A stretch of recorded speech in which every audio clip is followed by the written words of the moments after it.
সেই উহুদের প্রান্তর যেখানে ৭৭ জন সাহাবী শহীদ হয়েছিলেন, এই সেই জায়গা।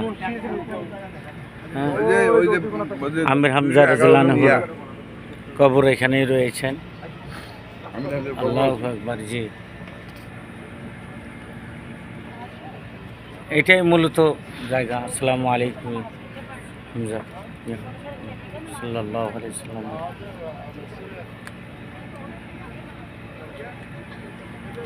নজরুলটা কি বলতে হবে? হ্যাঁ, বলতেছি আসুন সবাই।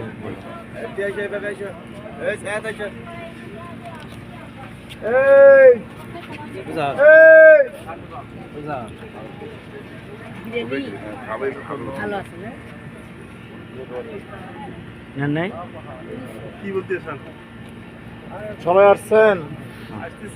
সম্মানিত মুসলিম গ্রাম, এইটা হলো উহুদের প্রান্তর। এই পাহাড়টা দেখতেছেন, এই পাহাড়ের নিচে উহুদের যুদ্ধ সংঘটিত হয়েছিল, ইসলামের দ্বিতীয় যুদ্ধ, যে যুদ্ধে আল্লাহ রাসূলের দাঁত মোবারক শহীদ হয়েছিলেন। এইখানে এই যুদ্ধে ৭০ জন সাহাবী শহীদ হন। এখানে তার চাচা আমির হামজার কবর আছেন। এইটা সে জায়গা। এইখানে কাফেরদের নেতৃত্ব দিয়েছেন খালিদ বিন ওয়ালিদ। খালিদ বিন ওয়ালিদের নেতৃত্বে কাফেররা যুদ্ধ করছিলেন, আর এইখানে নেতৃত্ব দিয়েছে আমাদের আল্লাহ রাসূল।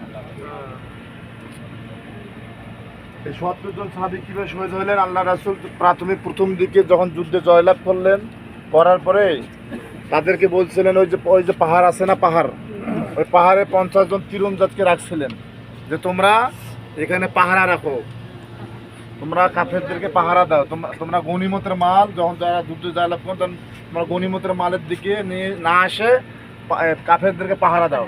তারা কি করলো? যখন যুদ্ধে জয়লাভ করলো, করার পরে তখন তারা পাহাড় থেকে এসে গনিমতের মাল, যুদ্ধে জয়লাভ করার পরে যে সমস্ত মাল সেই সময় জায়েজ ছিল নেওয়া, সেগুলো মাল নেওয়ার জন্য তারা যখন চলে আসলো, তখন আচমকাভাবে খালিদ বিন ওয়ালিদের নেতৃত্বে তারা পেছন দিক দিয়ে এসে আক্রমণ করে সাহাবীদেরকে হত্যা করা হয়।